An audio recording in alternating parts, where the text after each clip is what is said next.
got a pretty good feel for what this Iowa team is. Very good offensively. They can score from anywhere. They're super versatile. They share the ball. They don't turn the ball over.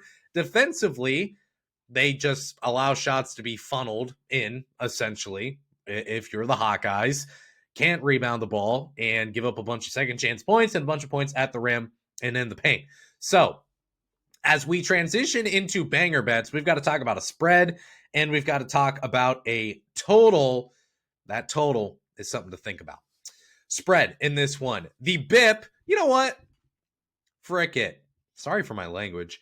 Let's just move into some updates on how the BIP has been doing. I hope you listen to the show. All right. On what day was this?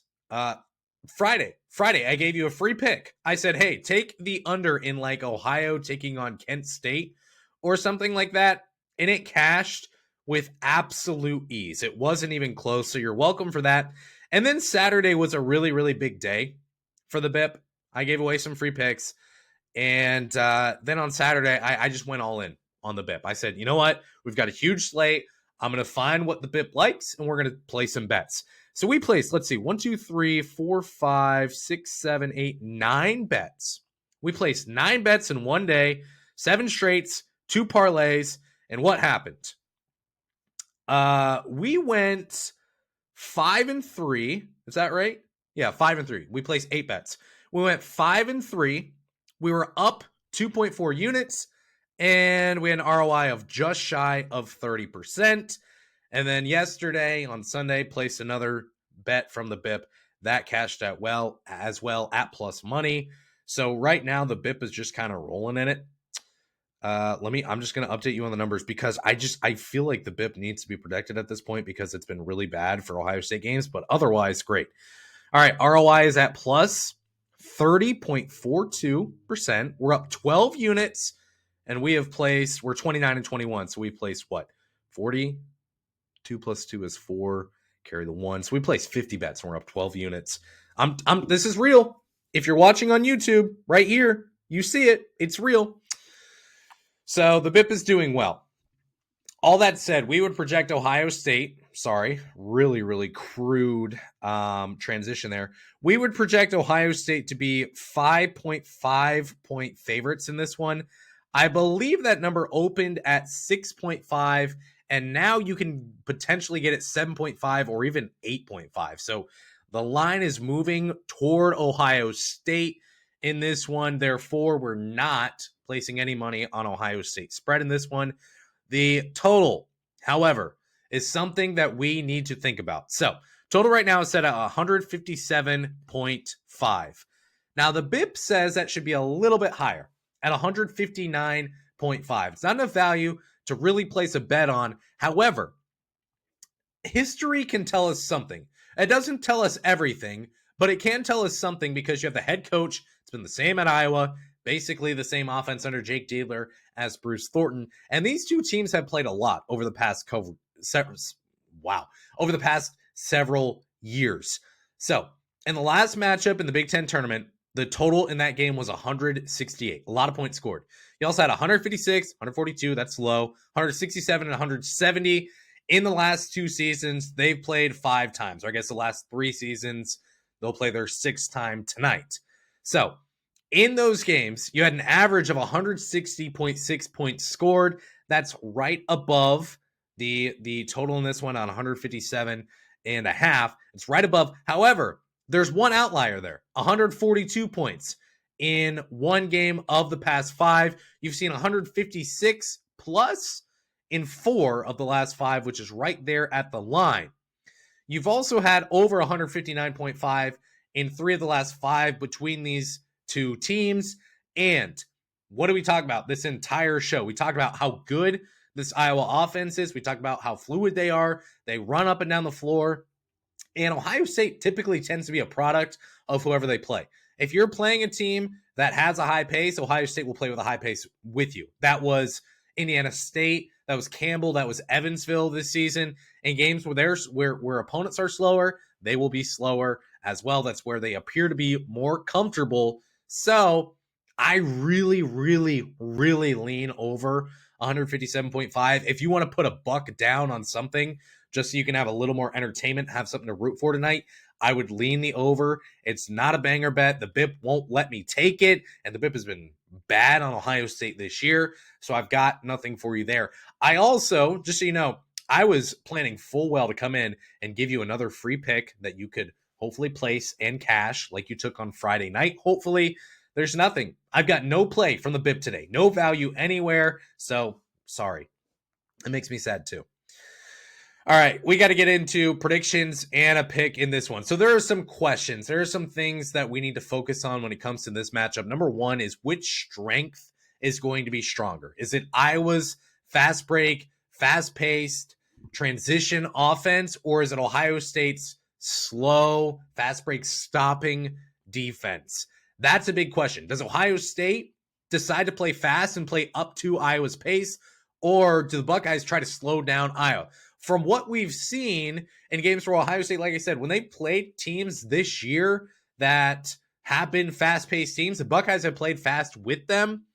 I don't know what they will decide to do in this one. I think Ohio State is better when they play fast. We'll see. So that's one question.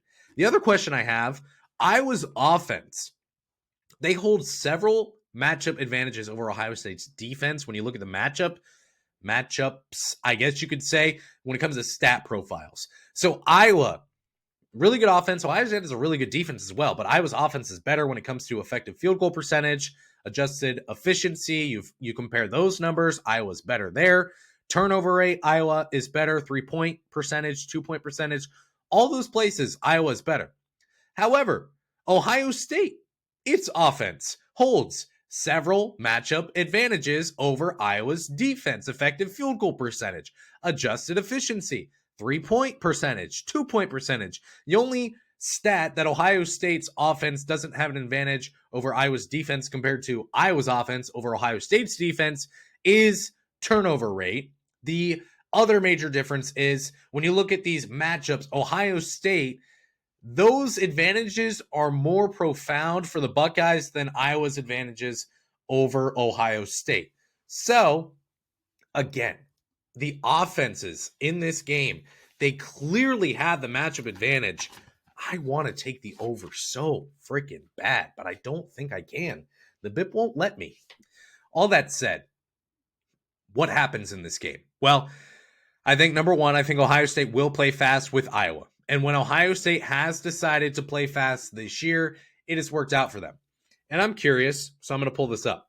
I'm going to take a look at Ohio State's, this comes to you from College Basketball Analytics. I'm going to take a look at Ohio State, their game recaps this year. That's a spot that you can look at on College Basketball Analytics. Do I see pace here? No. So we're going to go to Team 4 Factors. Is that it? Please hold. I'm not going to pause recording, although maybe I should. Where the heck is pace? Come on. Scoring that's not going to be it. All right, I'm going to select my own columns then.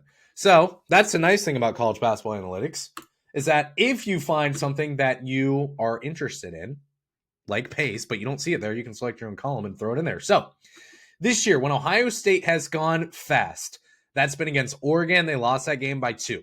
Other than that, they played Indiana State. They scored 103 points. That was a incredibly highly paced game, 76.5 pace in that one. Against Valpo, they had another high-paced game, and they scored 95 points. Against Maryland, they got destroyed in a fast-paced game. Against Green Bay and Campbell, they scored over 100 points in each of those games, and they beat Texas in another fast-paced game as well. So, kind of look at it, and there's two sides to the coin. So when Ohio State has played good teams this year with a fast pace, they've lost. That's Oregon, and that is Maryland.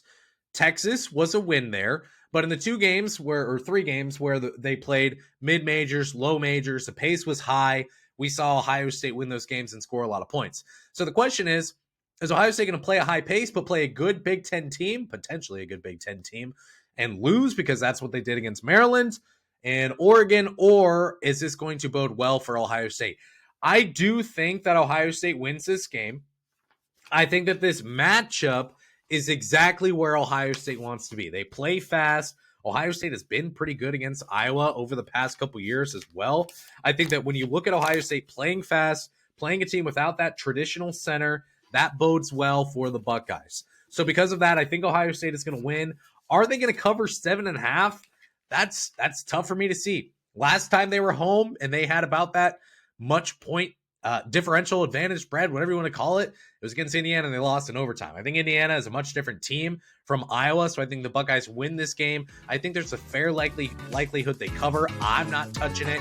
I would lean maybe they win by 5 or 6 or something like that, but I do think Ohio State win this game. Bruce Thornton, John Mobley Jr. hitting some threes, hopefully scoring in transition, although that never happens for Ohio State. We will see, but I think this matchup for Ohio State, not facing traditional centers, facing a team that likes to run up and down the floor, that gives the Buckeyes more freedom, and I think that's where they are better. So I would pick the Ohio State University Buckeyes to win this game against Iowa, pick up a quad 2 win at home, and continue to better its resume for the NCAA tournament. So Buckeyes will take on Iowa tonight at 8. We will be here on Tuesday morning to recap the game. Hopefully a win for Ohio State. Either way, we will be here. Appreciate you listening to today's show. More than you can ever understand. I'm going to shut up before you shut me off. Go Bucks.